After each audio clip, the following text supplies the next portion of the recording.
This Jocks 94.5 podcast is brought to you by Millennium Satellite and Video. Log on to msbnow.com. TV excellence everywhere. That's Millennium. McElroy and Cubelic in the morning starts now.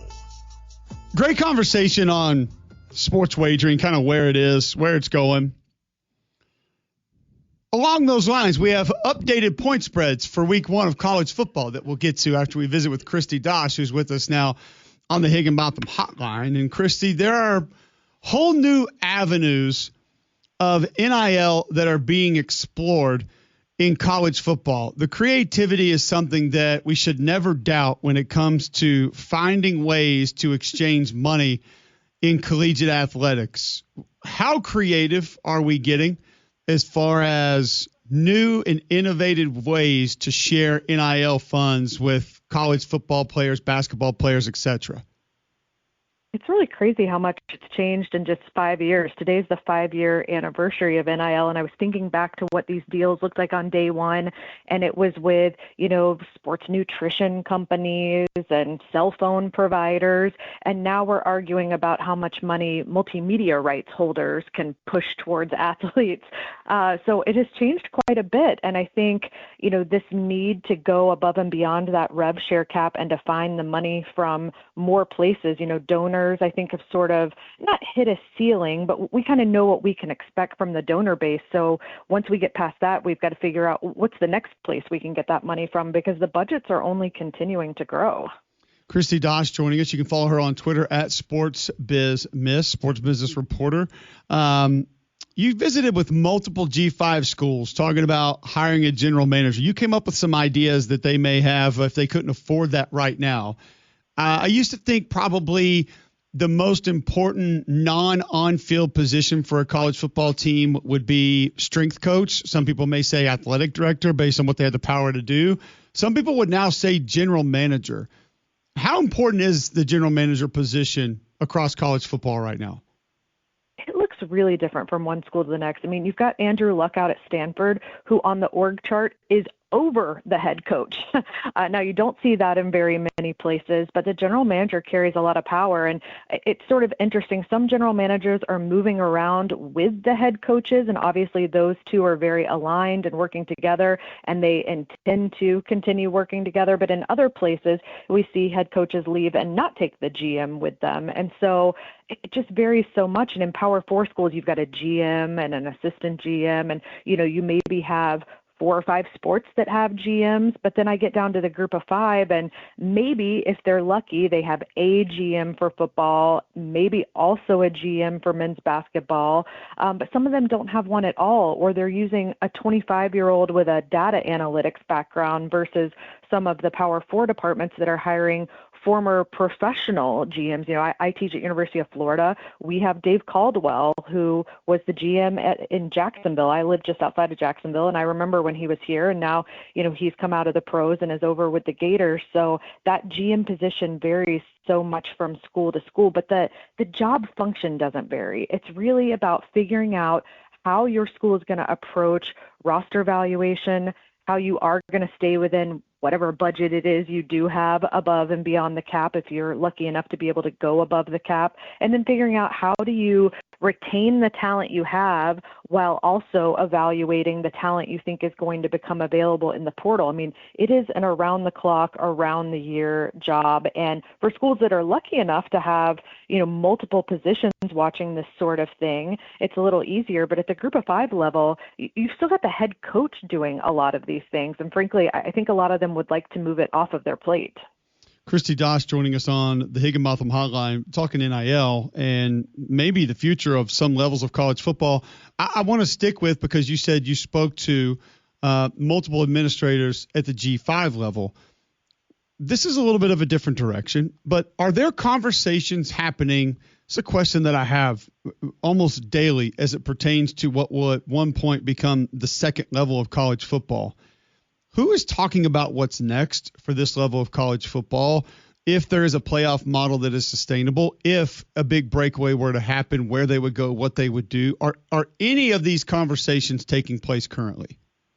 Absolutely. I've sat in rooms with coaches a lot over the past year, and there's a lot of frustration at that level. They feel like they're becoming a de facto minor league, that, yeah, they might recruit some incredible high school talent that the P4 was overlooking, but as soon as they do well on the field, they're going to get poached by those programs. And we talked a lot about how it's almost impossible to compete on the money. And so we sit in those rooms and we talk about, well, what are the other things you can compete on? How do you sell the experience at this school? How do you develop, a relationship with these players that they don't want to leave? And at the end of the day, you are going to lose most of them to money. And the coaches know that. And it's frustrating because they're having to replace enormous portions of their team every year. And it's not just football. It's happening in every sport at that level. And there is that concern that there will be some sort of breakaway and that the financial picture for Group of Five will look different if they're separated from the Power Four.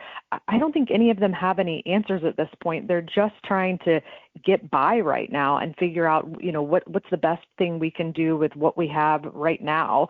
But a lot of that is constantly future planning. They are constantly looking at when the portal opens, who are we going to go after? They're creating new systems where when they're, evaluating these players in high school and they don't get them, they're tracking that and keeping that intel because they have to move so fast when the portal does open. You have to already know who you're going after. You've got to already have all that intel built out. And so they're spending a lot of their time during the year instead of concentrating on their current team, thinking about who's my team next year going to be, because they know they're going to lose a huge portion, especially if we're talking about a successful program at the G5 level. Who's leading those conversations? Is it ADs? Is it certain coaches? Is there somebody financially behind the scenes, be it a streaming service, a television broker? Like who's at the forefront of, hey, this is where we could go. This is what could be sustainable. This is how we could possibly make this work. I think the ADs and the coaches have their pulse on that at some level. I've been around a lot of coaches over the past 6 months or so who are very engaged in this and sort of thinking about where this goes from here. They have a lot of concerns. I don't think they have a lot of answers to those concerns. But I think the ADs feel the same way and are actively engaged in that. And there's a lot of outside consultants being hired and a lot of people trying to kind of look into that crystal ball and figure out what's going to happen next so that you can put yourself in the best position to succeed in whatever comes next. But there's a lot of uncertainty and a lot of frustration right now. I mean, especially at the G5 level, when I'm meeting with the coaches, they sort of feel like they're in a position of overwhelm. Not that being a coach wasn't difficult before, but so much more has been added to their plate in the last few years. And I see a lot of burnout in those rooms. And I wonder, who's going to retire early? Who's going to decide to get out of this game because it's just too much anymore? And they're all trying to figure out, how can I be better at delegating this? How can I build up a better, team around myself? Because for right now at the Group of Five level, it's the coaches who've taken on all the extra work and trying to figure out how to navigate this new system. And I'm telling you, when I look around the room, the level of burnout on these people's faces, I'm concerned about continuing to manage this level of uncertainty. Are there people, Kristi Dosh joining us on the Higginbotham Hotline, sports business reporter, are there people who are not pulling the ripcord and saying they're out, they're done, but are basically saying, we're not going the extra mile anymore? Like, this is what it is, be it 20 million, 30 million, like we got what we got, you got to make this work. No, I don't know. I think they're still trying to get creative and look for more money. I mean, I've been on some phone calls that were really positive. I had one recently where their rev share money is doubling this year. And for them, the problem is it's difficult to forecast for the future because their budget has fluctuated so much. They're nowhere near the cap. They know they aren't going to get to the cap anytime soon. It's almost easier for Power 4 programs to budget because they know they're going to hit the cap. And so you have this year, it'll be $21.3 million to play with from the athletic department. So they've got this very fixed budget. At the Group of Five level, the budget's a little more all over the place. And so they're having trouble forecasting for the future right now. But I do think they're all still pushing to get that number as high as they can get it. Yeah, absolutely. Have you sort of looked at the future of this? Like, have you sort of gotten in your forward thinking cap and said, this is where I think some of this is going to go, be it a new stream of revenue, a new way to get athletes more money, something that maybe we're not paying enough attention to that you think is going to be a real player in how NIL is shaped in the next few years? Yeah, I think the biggest conversation lately has been about the multimedia rights partners and the ability of them to make promises to incoming recruits and to transfers about the type of NIL money they'll go secure for them. For people that are not familiar with those contracts, these MMR companies were essentially giving letters to recruits and transfers that said, we will make our best efforts to get $3 million worth of NIL deals for you, but there was nothing that was already secured. But certainly athletes were making decisions based on those sort of, promises or assurances. And the courts have now said just recently in the last week or two that those have to undergo the associated entity review with the College Sports Commission. They've been turning down a lot of those deals, saying it can't just be for an unknown type of NIL deal that's coming in the future. It's got to be specific. You've already got to know who the partners are, what the athlete's going to be doing, how much money that specific deal is going to be. So they're not letting them make these sort of open-ended future promises. Now that's going to be appealed, so we don't know where that's going to go. I think that's the thing everybody's kind of waiting for right now, because the ability to go above and beyond that 21.3 million cap really depends on donors, collectives, and these outside third-party companies that are working every single day to try to find more money for these athletes so that a school can have a $40 million or a $50 million football roster. So I still think everybody's kind of searching for those outside entities they can partner with that can help them find this money for athletes. It's interesting that it's changed so much already, and it's going to continue to change, and we may not even know the entire landscape of what it's going to look like in the next year, much less 5 years. Kristi, thanks for taking some time to discuss with us some of the articles that you have up now and just kind of your opinion on where some things are going. You've had some interesting conversations, and you shared them with us today. We appreciate it. Look forward to catching up soon. Yeah, thanks for having me. Kristi Dosh joining us on the Higginbotham Hotline at SportsBizMiss. You can follow her on Twitter. We had a whole segment on gambling, so why would we not talk more about it? A couple other things that we want to reference, including some early week one lines. Are we noticing changes in how people feel about teams? A couple of those haven't changed much, but do we feel differently about those games? We'll talk about that. But speaking of game day, let's say about Game Day Men's Health. If you're lacking energy, lacking sleep, feeling on edge, Game Day Men's Health wants to help you. Here's what you do today. Go to GameDayMen'sHealth.com, sign up for the free consultation. You get the free PSA test, free testosterone test. They give you your baseline health, and then they let you know all the options that they have in store. Testosterone replacement, weight loss, peptides, all in stock. Don't forget, 10-15% of their customer base females at Game Day Men's Health. They just want to help you feel better. They're not going to pressure you into it. Save 10% on any service they offer when you mention Mac and Cube and you walk in the front door. At GameDayMen'sHealth.com. Go there now. GameDayMen'sHealth.com. See what they can do for you like they've done for so many Jocks listeners. We'll talk some early season lines next right here on Jocks. Go inside Jocks 94.5 on Jocks TV. Morning Jocks, Mac and Cube, three-man front video simulcasts are presented by Bill Smith Buick GMC and Game Day Men's Health. Watch on the Jocks mobile app and YouTube by searching Jocks 94.5 TV. All right, welcome back in. McElroy Cubelic in the morning. Going to talk some week one college football lines, how they have changed. Why would we not talk about that after we spent 3 segments discussing sports gambling? 800-239-9569. We asked what your plans were for 250, 4th of July this weekend. Are they any different? I got to get to this first, John. And you brought this up before the show. We were going to talk about songs that make you feel like summer. I feel like for me, there's only like 3 of those. Okay. Summertime. Obviously. Is one of the only ones. Yeah. That stupid Kid Rock song from a couple of years ago.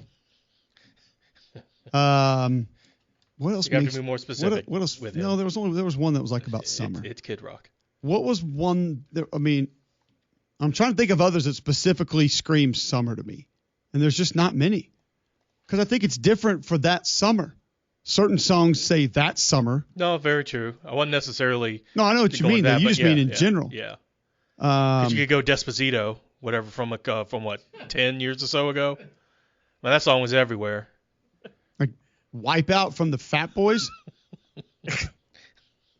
Damien doesn't even know what the Fat Boys no, are. He doesn't. No. It's actually a real group. Yeah. They actually had some hits back in the day. But you know, you sample the Beach Boys into a decent rap song, like you got some skill. They had some skill, not as actors, but here's something more insane that you brought up this morning, John. We were talking about just runs of greatness, and we may be seeing the end of a run of greatness in the NBA with LeBron James. Now, we all think he's going to play another year, but he's said it's not going to be with the Lakers. So that run has ended. Correct. Not that it was great, by the way. He got a finals. He got another ring. Okay. I would say based on the expectation and maybe how it's going to be left, most people would not label that tenure as great. Jeannie Buss would. Got a ring. Give me that money. There's a lot of teams that ain't got one. Specifically in comparison to Kareem, Magic, Shaq, fair. Kobe. Just saying. It's fair. So you say no matter the tenure, if you give me one title, it's a success. Yeah, because there's more teams without one than, I mean, a lot of teams would just take one. So imagine how great Eli Manning's run in New York was. A lot of people tell me how it was just phenomenal. Saying, you say it's terrible, and you say he's terrible. So, but just imagine overrated. Getting two, how great your run was in a certain. How can he be overrated when he brought in multiple championships? And that's why y'all tell me he's a Hall of Famer. So yeah, go ahead. But two things have ended recently. Their runs will be over. Access Hollywood after how many years, John? I think it's more than you think. It's almost 30 maybe. It was a lot more than you think. I think the TV show itself it feels like it was only 18, 20, whatever, something like that, but it's a lot longer than you think. The 2025-26 season of Access Hollywood marks the 30th year of bringing the biggest Hollywood headlines and celebrity interviews to viewers. You know who the host is? Currently? Yep. Is that Slater from Saved by the Bell? Mm-hmm. Okay. Couldn't think of it. Mario Lopez. About to call him Mario Van Peebles. I'm like, no, that's not right. Totally different guy. Who's the guy that does New Year's Eve? Ryan Seacrest. Yeah. Damon's poor man's Ryan Seacrest. Correct, yeah. Mario Lopez. I'm sure he gets big checks, though, for being on my stupid hotel screen telling me what movies are coming out every week. Don't need you. Just press the on-demand button right here. Kit Hoover, formerly of Road Rules, if I'm not mistaken. The first one, yeah. Scott Evans and Zuri Hall. Don't have a single solitary clue who those two people are. 30 years. 30. How long has The Simpsons been going? They just had their 800th episode. Wow. Since 89, I think. I mean, if you ask me what's the longest running sitcom you remember, that's the first thing I would give you. Yeah, it is. I think it's 89. And then after that, I would probably tell you, like, I know Cheers had a long run. I know MASH had a long run. But like of lengthy sitcom runs. By year or by episode? Year. I think it's more important to say year. Then it's Always Sunny in Philadelphia because they're coming up on 2 decades. It's also on a pay service, so I don't know if I've counted the exact same way, but still impressive that you're still correct. Going. Yes, right. Yeah. Not a network normal sitcom. I know what you're saying. Yeah. Nowhere near as impressive as the other that you gave us, and that is the Steve Wilkos Show. It's still going. Like it was still going on. I think because most people would be impressed to know that it even got to season 2. I'm serious. More so episode 2. This is the guy, correct me if I'm wrong, that was one of the bouncers for Jerry Springer. Uh-huh. And then got his own show. Correct. Got his own chant on Jerry's show because everyone would be chanting, and then Steve would come out, and the crowd would get silent. Try to hold him back. Then they would start cheering for Steve, and then Jerry would come out. Wow. Is this at 19 years? It went for a good bit. I don't know if it was 19. It debuted September 10th, 2007. Wow. If it just ended, then yeah, I guess. 19 years. Ooh. September 2025. If you'd asked me, the show's airing its 19th and final season. I would have said it lasted 19 episodes, not 19 years. I wouldn't have given you 19. Literally no way. Because I can recall as we were all at a moment in our lives intrigued. I'm not going to say interested in or enjoyed. Intrigued by the Jerry Springer show. Yes. Correct. When he did get a chance to talk, he was essentially Goldberg. Yeah. Facts. You're like, this guy has a role. People love him. He doesn't need the microphone in front of him. There's a reason Paul Heyman's existed Yes. in the WWE and various things because he speaks for those really that can't. He was the Ultimate Warrior. Yeah. Did some great things. Correct. Played his role. Got people in watching. Pulled in eyeballs. Didn't need to be talking. No. Didn't need to be talking. And now has hosted a talk show for 19 years. Tells me, one, the Jerry Springer market's deep. That people just need that trash. And a lot of people just need that kind of train wreck in their lives. I think the amount of reality TV that's out there kind of indicates that. This is a different level, though. This is people actually sitting down telling you how dumb they are. I mean, to your Correct. face. if you, well, okay. And to yeah. each other's faces, Yeah. by the way. Yeah. Are there anything else of this like that are still happening? Law and Order SVU's No, up there. no. I'm talking like the Maury Povich show. Are there anything else like the Steve Wilkos show that are still going? I mean, maybe he's just got the market cornered and nobody else even wants to try it anymore. I feel like that shifted to judge shows. Correct. Too many of those. A Yeah. bunch. Too many. I mean, Star Jackson's one of them now. Maybe should make us question the process of becoming a judge in No, this country. maybe. Yeah. Yeah. Who was the first one? Mills Lane? No. People's Court was first. Yeah, that's probably, the first big one. The first individual celebrity judge, though, was that Mills Lane? Or was Judge Judy ahead of him? Wapner on People's Court. Womp, womp, womp, womp. One of the greatest underrated samples of Jay-Z in his time. People's Court. How you can take a Lame judge ass. show dumb song and make it into a rap song that sounds really good. Unbelievable. Yet still, the judge shows did go a little too far. I Yeah. feel like. Because Judge Judy retired, but she She's came still back. back, yeah. she came back. The Miss money. Pat settles it. Steve Harvey did it for a while. Yeah. I wonder how long Judge Joe Judy Brown's doing something. went. Judge Judy, 25 seasons. Wow. You talk about collecting checks. And wasn't she at like $50 million in Yeah. like $50 million a year? She was making at one point Hey, if the in money's good, syndication. I think that's why it's like, oh, it's like Fast and the Furious. I could stop or I could Bro, keep I'd hit going up there and make hit that money. gavel 50 times a day if you need me to. Exactly. Speeding ticket, Joey. Guilty. Next. What do you have to say for yourself? You didn't even hire an attorney. Guilty. Next. Origins and development. After Joseph Wapner was released from the People's Court, the producers were called. Ralph Edwards, Stu Billett Productions, and Warner Brothers offered to do a show in his place. The receptionist who answered the phone and responded, "Are you crazy, lady?" before hanging up.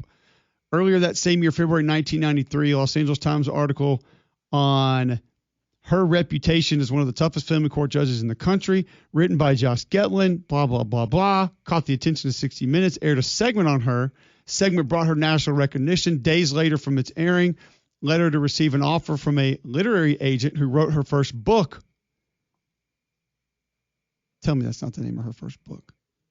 She accepted the offer, writing, "Don't pee on my leg and tell me it's rain." That's the name of the book. I'm not just saying that on the air. Okay. That feels like a Paula Deen book, not a Judge Judy book. Published by HarperCollins. Oh, wow. Noticed her in People's Court, later called Rebel Entertainment. Kay Switzer, Sandy Spreckman asked her if she would like to preside over her own courtroom series.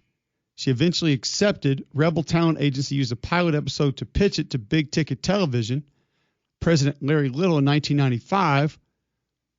They got it going, blah, blah, blah, whatever. And then the Judge Judy show would have been started. Wow. There it is. 25 seasons. I don't think we understand how much that is. What are the longest running shows ever? Jeopardy? Wheel of Fortune? Soap operas? Yeah, I was about to say The Young and the Restless is up there. It just celebrated 60, I think, in 2024. 60 years? Yeah. Was that the OG? Of the ones that are still I going? don't Well, think there's only like 2 or 3 still going now. Yeah. Yeah, there's not many. It's like One Life to Live. Some of those started off as like radio things and then Correct. became TV, Yeah. but they have since gone away. The Bold and the Beautiful. I think they're celebrating Guiding 50. Light. Guiding Light was good. Okay. It was good. It was good. No one asked Why you, was but it all good, right. Damien? Some of the storylines were pretty intense. They're sad. There was some sad Like moments. what? Somebody died and came back? to No, life? they didn't do any of that. They didn't do anything. Oh, Like, that's once you were gone, you were gone too on far. that one. Yeah. Okay, that's too far. That's but Days so of Our far. Lives mess Okay. that, bringing people back to life and stuff. Which the Young and Restless They kinda put did. Judge Judy on in primetime, by the way. Yeah. Oh, wow. She finished just behind American Idol in one ratings book. 6.61 million views. Mm-hmm. Wow. Well, now you see why. No doubt. Hey, the money's good. Always chasing it. Yeah.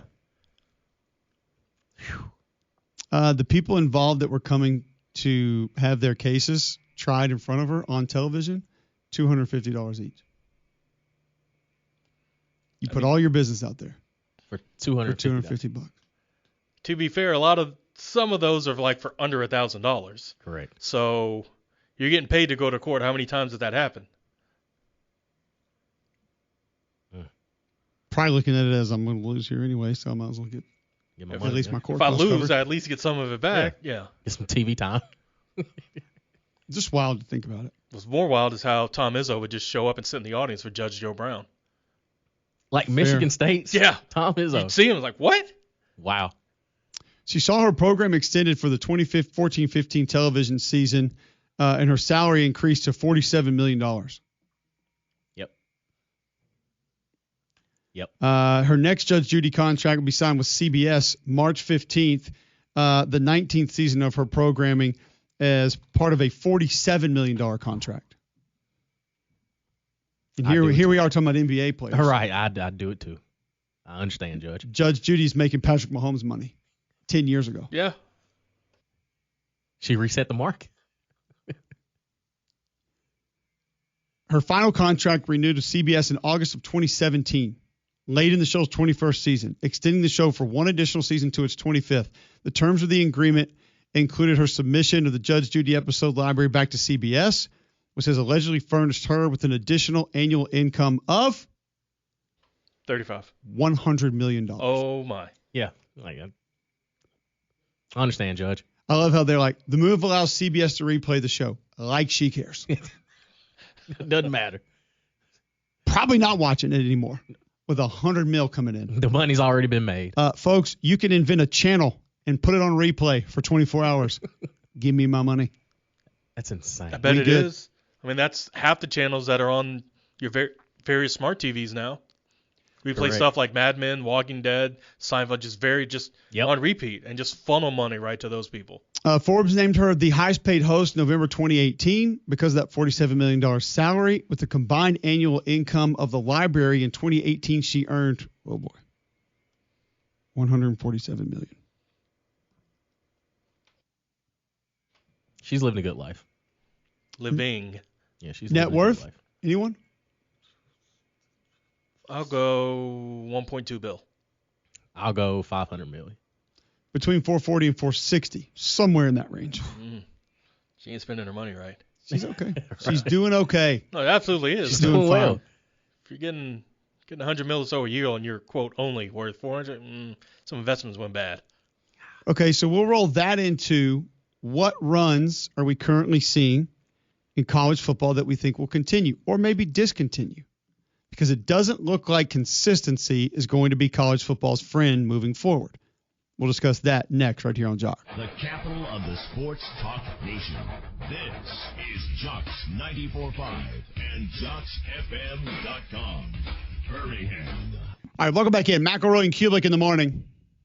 Justin Pace tweets in 1997 at the CDV extension in Auburn, Jerry Springer was appointment television in our block. No doubt. Same time frame, same place for me.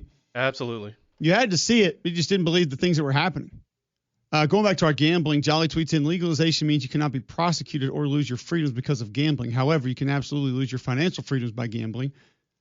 Families can still be ruined, finances destroyed. Just because you can doesn't mean you should. Well, I don't think anybody on this show was saying that you should be gambling on sports. Right. Just that, do we think that the access of it is problematic? Do we think more should be done to maybe assist with it? Those were the questions that we had. Those were the questions that we were asking. So I think from that perspective, we looked at it as, is this the way it should be done? And I don't have the answers to all that. I really don't. I don't know exactly what we look at. But when we look at runs in college football, and I understand we haven't had back-to-back national champions, but when we get it to where it is now, and the teams that we feel like have been having success look like they're going to continue to have success, who do we point to as most likely going to continue, going to keep going? Like, who do you look at as, hey, this is the team that I think is going to continue to keep doing what they're doing? Georgia. Okay. John? Notre Dame. I feel like you're starting to be a heavy Notre Dame lean for not only this upcoming season, John, but just the future in general. I don't know if they're going to be a national title contender, but I see them being a perennial 9-10 win team. That's going to be basically because we're going to expand the playoff. Like, they'll be in the playoff. And with their relatively easy schedule set up, like, they'll always at least be in contention.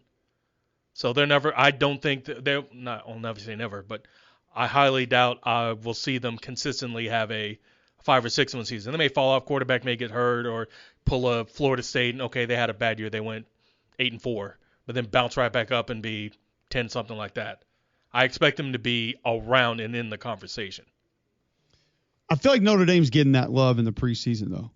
I mean, I feel like Notre Dame is going to be in a lot of preseason top 5s, a couple preseason number 1s, no worse than a preseason top 10.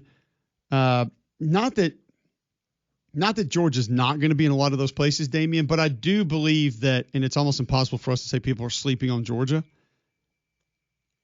but dare I say Notre Dame's getting more hype going into the season than Georgia is? Yeah. No, they absolutely did. Yeah. We had Roddy Nabulsi on yesterday, and he even brought up, he's like, one, it kind of baffles because of how Georgia has been these past, 5-10 years, that going into a season where, again, they made it to the college football playoff, they're the 2-time defending SEC champion, and yet people are still questioning, like, okay, well, how good is Georgia really going to be when the record has shown us that they're going to be pretty damn good no matter how you slice it up. And we had a conversation where I think the reason why we have so many question marks about Georgia is it's almost like we took their dominance for granted. And you can look back even last season where they haven't dominated games, but they've still continued to win. Like, you go back and, Tennessee jumped on them quick. Auburn had them beat in the first half. They've been in dogfights with Florida the past 2 seasons when Florida hasn't been as good as they have been. They haven't dominated, but yet they've still put off, 11, 12, 13 win seasons the past 5 or 6 years. What do we truly look at? Like, Josh Pate will join the show tomorrow. He thinks that the AP top 25 will go Texas, Notre Dame, Indiana, Oregon, Ohio State, Miami, Georgia. Like, quick poll. Do you think blank will be better than Georgia this year? Yes or no? Texas. No. No. Notre Dame. We know it's yes from John. Hell no. No. You don't think Notre Dame's going to be better than Georgia? No. Indiana. Better? Maybe. No. Maybe. I'll I don't say think maybe. it'll be better. Oregon. No. Ohio State. Could. Maybe. I'm going to tell you this. If y'all don't think Texas, Notre Dame, and Oregon are going to be better than Georgia, I ain't going to give you a team you're going to think is going to be better than Georgia. Yeah. I'm just not. I mean, Miami, there's some reasons with those teams we could say maybe. Right. Like, I'm going to tell you this. I watched Ohio State on the plane this weekend going to and from Greensboro because I'm a nerd like that. Of course. Y'all need to tell me what should scare me about Ohio State's defense. I'll wait. They've got Alabama transfers. Okay. Again, see, here's the problem. When I say that, somebody will clip that and say, Cole thinks Ohio State's defense is going to be terrible. Cole hates Ohio State's defense. Kind of like I mess with Greg occasionally. But honestly, and maybe I'm falling trapped to what we do with Bama and Georgia, teams like that all the time, they're not near as scary as they have been. Not even last year. They don't have dudes anywhere close to what they had last year coming back. And we know what the safety did to allow them to be different and clean stuff up and do different things. Right. I don't see dudes that are going to run the same way. I don't see dudes that are as destructive as they were last year. Now, they got some good players in. Now, one of them's got to stay healthy. One of them, I think, can help up front. But when I watch them, I don't sit there and say, you're not doing anything against that group. Mm-hmm. I just don't. And here's the other thing that I'll say about the Big Ten. Like we talked about the ACC kind of sort of going backwards a little bit earlier in the show. I think you're going to see some Big Ten offenses take a step this year.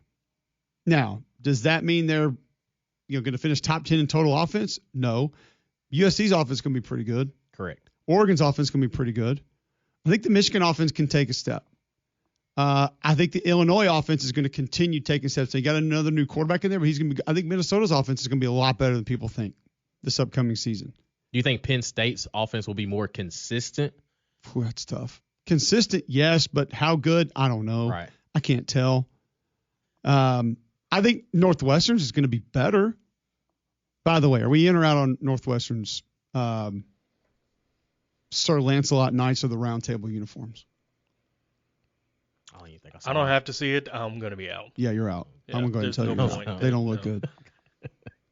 But Penn State's got new Adidas uniforms, guys. They look the same. Literally one logo has changed. That's all. But we're all going nuts about that. To be fair, if it's Penn State, I mean, did you expect Right. anything? I can't tell you about Maryland's offense because they're losing more good players on offense. I don't know. I don't know how. I know they were 4-8 last year, but like they are one of the top feeder teams for big-time college football with quality football players. Like they're up there with Purdue, and we could go find a couple more that just keep giving players to people. Like I went and watched this guard who's coming to LSU. He's actually a pretty good player. And I'm just like, how do y'all keep losing good players to teams and win a game? Now, Nebraska, I don't know, man. Maybe. Should be. UCLA's offense might be better. I think Washington's offense is going to be good. Yes. So I guess by saying that, what I say is, this indestructible force of a defense that we've seen for so long, if it's not that anymore, like they're going to be able to score now. We're not going to get that twisted. But does that mean Texas, Illinois, maybe Iowa, Indiana, USC, Oregon? We just said maybe Northwestern, maybe Nebraska, probably Michigan. That's a lot of offenses on your schedule that are getting better. If your defense takes a step back, right? What does that mean? So I'll tell you what it means is they're not going to be better than Georgia. I'll tell you that. That's what I think. But I'm it's interesting that you guys talk to Roddy because I need to know why. Like, where are the question marks with Georgia? Realistically, is it all because what Steve Smith said about Gunnar Stockton? And he brought up a great point yesterday. He said I think John, you asked the question about what position group does he have the most confidence in. Yeah. He said the tight end room. I'm trying to tell you. He said there are 5 on the roster right now. He said if you put them anywhere else, they would start. He's like they have them in one room. And he said that they're probably going to – the identity of Georgia this season, he said it's going to get back to, like, absolutely choking teams out.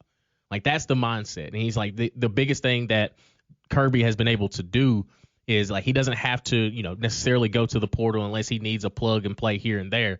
But his biggest thing is retention. Like, he keeps guys for the long haul where they can get developed and they'll still stay and get better within the system, within the program. And – he's hot. He said that Georgia, he said they're going to be in the top 3 as far as any preseason polls, and he said at season's end we're going to be having a discussion of Georgia being the top 3 team. But they're not in the top of all the preseason polls. That's why we're having this conversation, because there are a lot of people that are not putting them there, and that's what I don't understand. A question. Like Josh says, he thinks they're going to be at 7. See, I just don't know. I will tell you the teams when we come back that I could make a legitimate argument for ahead of Georgia right now. Okay. There are a few that I could legitimately look at and say, okay, I'm going to give you the reasons that they could be ahead of them. I don't need to give you the reasons that Alabama heat and humidity can be brutal. Y'all know that. It can affect your home and family. Keep them comfortable with an affordable Trane cooling system recognized as America's most trusted brand 12 consecutive years. You can rely on a Trane. Find a comfort specialist near you at Trane.com. Back with more after this. Go inside Jocks 94.5 on Jocks TV. Morning Jocks, Mac and Cube, three-man front video simulcasts are presented by Bill Smith Buick GMC and Game Day Men's Health. Watch on the Jocks mobile app and YouTube by searching Jocks 94.5 TV. All right, welcome back in. McElroy and Cubelic in the morning. The concerns with Georgia, what are they really? What should they be? I mean, every team's going to have some depth concerns this day and age. That's just the reality of what it is. But you guys said you talked about tight end yesterday. We've talked about this tight end room and what it's going to be able to be. Running back should be fine. You have a starting quarterback returning. Your offensive line has starters returning at basically every position. Now, you're going to move some guys around. You might have a freshman who comes in and helps a little bit, but I understand the juice at wide receiver is not what it is at Ohio State or at some other places. But if that's not how you're planning on winning a ton of games. Right. And maybe, too, some people can't see the up next nature of the defense like I can. Like Elijah Griff is going to be great. I think Quintavious Johnson is going to be great. Love what Chris Cole already does. I think he's going to be able to do more. He's going to be scary. Maybe people just look and say, okay, what have you already done right now? That's just your ceiling. That's it. That's all you're going to be. And don't see Jordan Hall's played good snaps. Xavier McLeod's played good snaps. They would be my number one team in the country right now. I'll just say that. And we went through the other teams. Like, if you wanted to talk to me about Oregon, I would have that conversation. I understand why some people like Oregon. Dante Moore's going to be great. You got good skill returning. Your offensive line's taking some big hits. You got some game wreckers up front on defense, legitimately. Mm-hmm. Big time. Indiana, if they play the way they play, similar to last year, you almost have to offset the overall talent ceiling part of it. It's a little bit different. Now, Texas, you're just going full potential, skill, ability, right, speed, athleticism, all that. And like, yeah, here's the thing. There's very little confidence in my mind that Texas will be a better team than Georgia. Could they be more talented and, go out there and look really good in more games? Maybe. Miami, kind of, sort of. Less confidence. I almost have more. This is going to be. Who do you have more confidence in being a better team? Okay, keep in mind we're saying team right now, not who's going to have the more draft picks. Who do you have more confidence in being a better football team this upcoming season, Texas or Ole Miss?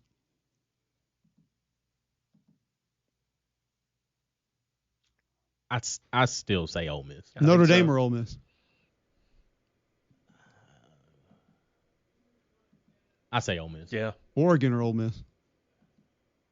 That one I'd say Oregon. Miami or Ole Miss? That one might be Ole Miss. I still say Ole Miss. It's interesting how close it is. Yeah. And that you even debate it back and forth. Texas A&M, Ole Miss. I think I might go A&M on that one.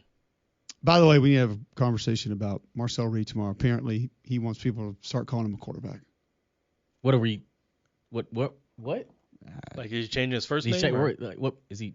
What else does he play? Have we mispronounced Marcel's a pronounced quarterback? It's time for him to start to be told on 3. It's time for him to start being referenced as a quarterback. What is he being referenced as? I don't know. Well, Damien said he hit the ceiling, so I don't know. Maybe something else. I don't keep up. I don't know what he's talking about, but I don't feel sorry for him. Main character syndrome is exhausting. A quarterback. See, it's a quarterback thing. And they're probably all looking for new houses, too, and the Gusty Goulas Group can help. 205-542-1996. Go to GustyGoulasGroup.com. Brokered by eXp Realty. Guys, over 850 5-star Google reviews. They've served more than 3,000 home buyers and sellers in the greater Birmingham area. There's no reason for you to not call the Gusty Goulas Group today. They have helped family members of mine. They can help you. 205-542-1996. Or just Google Gusty Goulas Group. See what people are saying. Go to GustyGoulasGroup.com today and start packing. Quick bad box score of the day. So my son yesterday, we had World Cup on in the background. He said, Dad, what's the most goals ever scored in a soccer game? Now, a World Cup game, I think it's 10. I think there was a 10-1 game. Oh, wow. It's like 10, 13 most goals ever scored. But it brought me to this. The highest scoring game in soccer history is the most infamous 2002 match where AS Adema defeated SO Imran. I'm Ryan. I don't know what you're saying. I am Ryan. 149-0. Stop. What? In Madagascar's domestic league, the score, which is a Guinness World Record entry, occurred when I am Ryan intentionally scored own goals on repeat as a protest against refereeing decisions. Oh, boy. Okay. I need to see the replay. Yeah, of this that's game. all right. Can you imagine you start turning on middle finger to everybody? That'll show them. Did the the other goalie team's know sitting it? there. Right. Was he trying to stop him? Was he trying to? AS Adema's like, sure, show him. The goalie just sitting there with his arms folded, just Yeah, letting it ref. go. Wow, that's insane. Show him again. Also, is there not like a mercy rule? or That'll something? teach him. Not when you're in doing it pros. to yourself. No. Yeah. Not in pros either. Nah, man.